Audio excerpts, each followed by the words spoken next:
Hey there everyone, welcome back. We're here doing the lessons of A Course in Miracles, and today we're doing lesson number 354. We stand together, Christ and I, in peace and certainty of purpose, and in him is his creator, as he is in me.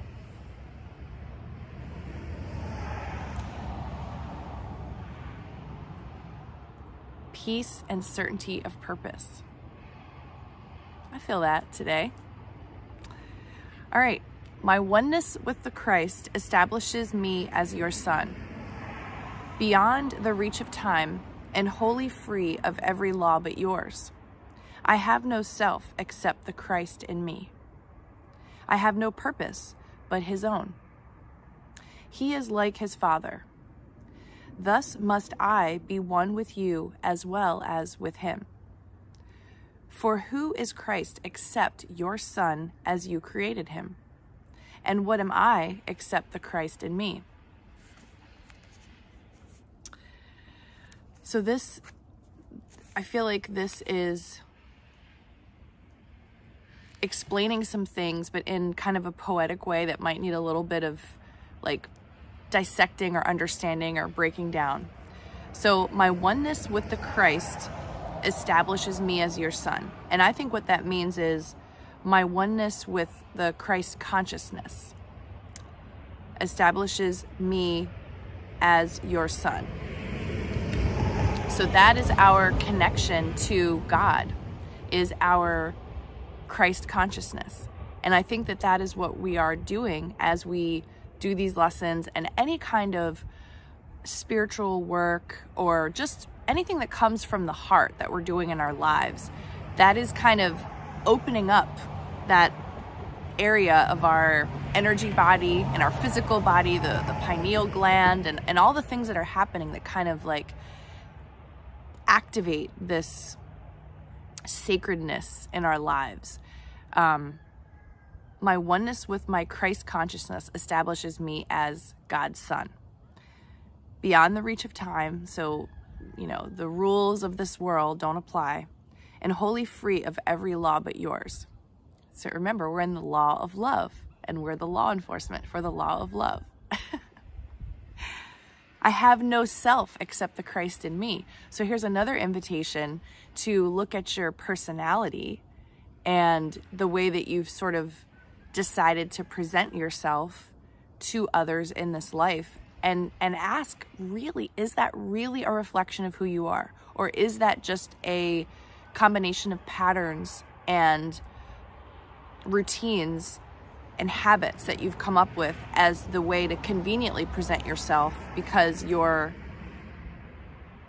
Christed self may not be familiar to others, to yourself, number one, but to others. I have no self except the Christ in me. So I think that tells you it's okay to let it go. What a good experiment, especially around the holidays. If you know that you're gonna go and be with family members and you really want to like let this part of you out or be more in that identity versus this other one you've created, what a great time to experiment a little bit with that.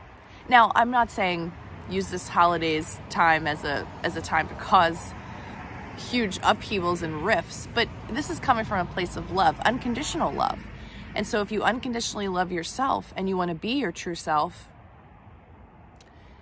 there's a way for you to do it lovingly and, you know, invite others into this new Christ consciousness version of yourself without having to say any of the terminology if you don't choose to.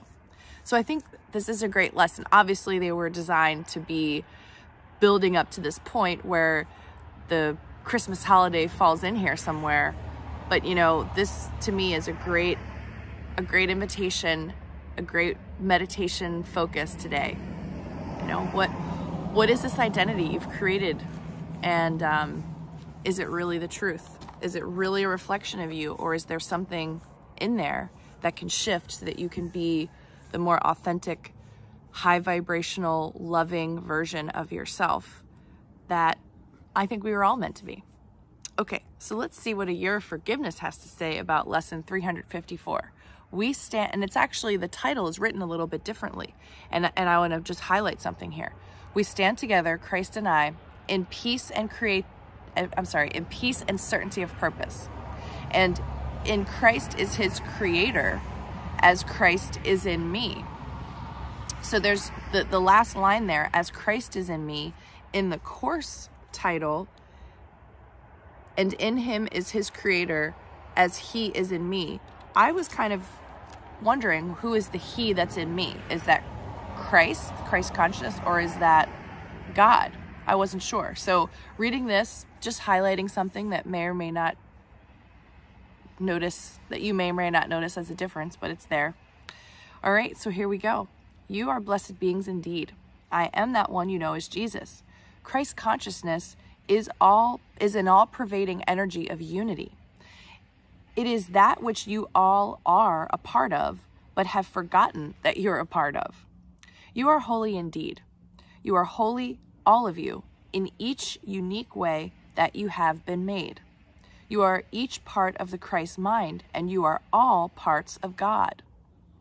This separation into which you have fallen, like a dark dream, is not real. You are all connected. You are all one. You are all loved. You must focus on this now. You must bring this up into your conscious mind as often as possible, that you are all connected, you are all one, and you are all loved. You are all equal in the eyes of God. When you think about the things that upset you, it is because you have deemed somebody unworthy or bad because of what they're doing. You have deemed a situation untenable or incorrect, even though it has already happened. And boy, do we do that a lot, right? These are the things that cause your suffering. It is your relentless judgment and hanging on to the belief that you are in charge of everything and that everything must go your way. Uh-oh. The truth is that everything is already going your way because you are loved deeply. You are respected deeply, and you are honored deeply by that which you call God. You have been given free will. You have been given freedom of choice, and that is the greatest respect that can be paid to you. Use your free will and your unique vision of life as you make decisions each day. Know that your inner guidance, that thing that makes you feel as if you are aligned with something, can be trusted. It is your invisible umbilical cord to the divine. It is your connection to Christ consciousness, and it is your connection to me. I am with you always, and I will do whatever I can to guide you on your journey always. I am that one you know as Jesus, and we will speak to you tomorrow. Okay, so it's never a bad day to remember that we cause our own suffering and that it is based on our judgment and our fighting the existence of what already happened in the past. This practice that we're going to be doing, this 30 days of radical acceptance starting on January 1st, is going to be about that, is not fighting what is, and just having an awareness that every time we let our minds drift to a place and we think that causes us anger, it's really the effect.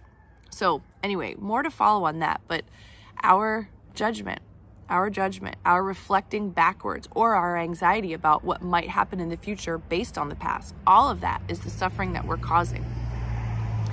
I love this idea of being given free will is the greatest respect ever given. So we are free beings, sovereign beings, and we should be treating our fellow brothers and sisters as sovereign as well. It is the highest respect that you can give another, that is given to us first and that we can give another. And that Jesus is always with us. He's always, always here. And at any time that we feel like we need help, we can ask for it. Always. If you're reading this book, if you're following the course, if you're part of this community, Jesus is absolutely with you. And I would say that we are in training, for whatever else comes down the pike. you know, in our lifetimes, for ourselves individually or for the collective, we are being prepared to be used by God as a resource as things begin to really shift and change across the world, across humanity. We are going to be called upon, and we need to have some very basic foundational beliefs kind of set. Like, this is our reset opportunity, these lessons during this time in 2022. This reset that we're doing is going to help us as we move forward. We're going to need to understand how damaging judgment is.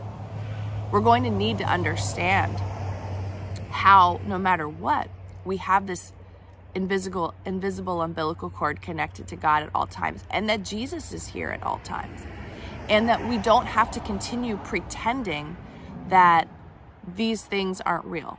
Now, I mean, in an everyday situation, you're, you know, preparing some food, you're cutting vegetables, and you cut yourself. You know, it's possible that you go into this sort of ego-driven safety response and you think something happened to you, or whatever the case. You know, it isn't necessary to take it up to some esoteric level every time something happens. However, nothing is ever an accident, and something that happens, even if it's seemingly a little mistake like that, has a purpose.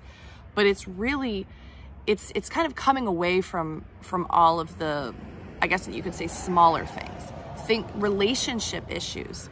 These are the things that we really need to look at and determine, am I causing my own suffering here?